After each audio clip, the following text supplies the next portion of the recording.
Hello everyone, after we have uploaded several videos showing you different strategies. Today we will talk about stop loss and take profit in a simple way. SL, or TP for short, come after finding your entry point in a trade. Please note that our content is for educational purposes only. This is not a financial advice. Use at your own risk. Well, a stop loss depends on three things. 1. Time frame. For example, trading on a daily or weekly chart is very different from scalping on 1 or 5 minutes. 2. Downtrend and uptrend. They also have an impact on the places of stop loss and take profit. The third and most important point is the psychological factor and the level of patience. For example, greed and fear. There are many ways to do this, but let's start with the easiest one with a moving average indicator. After applying it to the chart, let's open its settings to make some adjustments. And as usual, I have to increase the thickness and color to be visible in the video. But the most important is the inputs, so let's change the length to 20. I guess it's easy so far, and this is what the moving average indicator looks like with 20 length setting. But the important question remains, how can we use it for stop loss? Here, let's say we're going to use this candle as an entry point, and let's go back in time with the replay tool so we can be in line with the candles. As you can see, this candle is our entry point, and below it we can see the moving average line. And this is what is important now, because according to where the moving average is located at this moment, we will place our stop loss.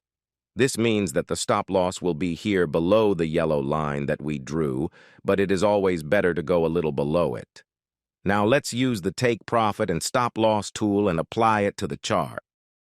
We have set the stop loss according to the moving average, but how do we define the take profit area? Because there is definitely no moving average here. Taking profit depends on several factors, including the support and resistance lines, the uptrend and downtrend, the liquidity that was pumped at the time of purchase, and also the indicators of the strategy you are using. But now let's talk about the simplest of them, which is the previous top. The previous top is the maximum price that has been reached in the recent period, and it can be used to decide the next take profit area, or what is known as the first target. In this case, the take profit will be the first target, and it will be according to the previous high as we drew the yellow line well above the green area. You will find the percentage of profit. In the middle, you will find the entry price, and at the bottom, you will find the percentage of loss. Now, let's run the player and see what happens. Here will be the first profit area, which called the first target, and it was according to this top. Quickly, subscribe and turn on post notifications to stay updated with our uploads. Let's get back to the video. Well, let's run it more and see. It seems that there is a new target, but the question is, how can we locate it? There are several ways to determine the second target, and the simplest of which is by drawing a trend line. And in this case, the take profit will be at this point, which is the second target.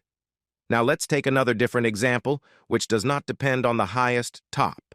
Let's say this candle is our entry point. And yes, it is not a good entry point, but I deliberately look for these points so that the examples are somewhat practical. As you can see here, all the nearby tops are in the same line, and I can't find a high top to rely on to take profit.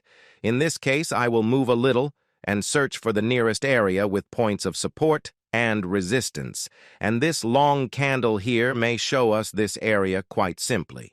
As for the stop loss, it will be slightly below the moving average line, as we said earlier.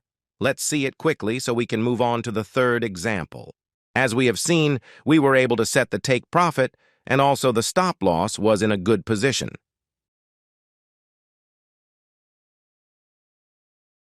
In this example, let's say we entered from this point. As we said, we will place our stop loss just below the moving average line, and the first target will be at the nearest top. Now let's place a take profit and stop loss orders and run the player. As you can see, the stop loss was very good in this example, and instead of waiting and losing a lot, we exited early. And here we will take a different example in order to take the profit correctly. Let's say that in this area we found an entry point according to one of the indicators we use, but we do not see any tops. We do not see resistance or support lines. All there is an empty chart.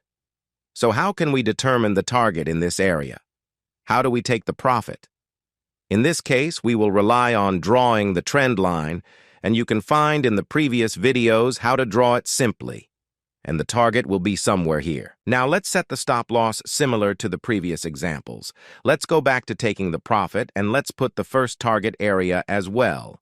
Here the target point must be opposite to the entry point, and it must be at the trend line in order to ensure that we sell correctly.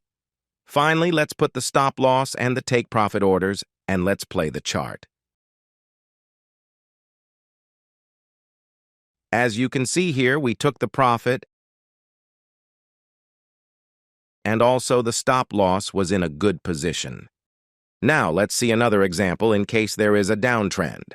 In this case, we cannot rely on the moving average to determine the stop loss, because as you can see, it is above the candles. For this, we will rely on candle wicks that are close to the entry point, because most candles with long wicks have strong support.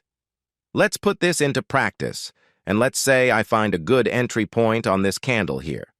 As you can see, there is no moving average here. So we will use the wick of the nearby candles. To set the stop loss, try to choose the longest wick and then draw the line under it. Now this line represents the exit and stop loss points. But what about taking a profit, and how can we find it here? Here we can find the profit area in several ways, including drawing a downtrend or resistance line, but I prefer it to be according to the large candles, like these candles here, and also like these candles. In this example, we can rely on the top of this candle. Also, we can rely on the moving average location. But this time, to determine take profit, well, let's set the profit line. And don't forget, always be satisfied with a little profit, especially when there is a downtrend. And always place the first target and stop loss just below the line. Let's set the profit and loss tool to see this in action. Here the profit will be slightly below the line, and here the stop loss will also be slightly below the line. All right, let's run it. As you can see, for this reason, the stop loss should be placed a little below the line in order to avoid a fake breakout. As for here, we will take the profits according to the line that we drew above the candle that we chose in advance. The last thing that we will talk about quickly is the method of determining profit points and stop losses through Fibonacci levels. Well, let's say this candle is our entry point. When setting Fibonacci levels, you must define your trading area according to the time frame that you use.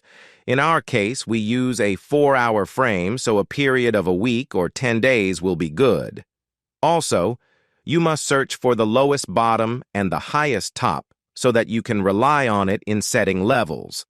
Well, let's set Fibonacci levels by using the Fibonacci tool from this bar. Now let's apply it from the bottom to the top that we selected earlier.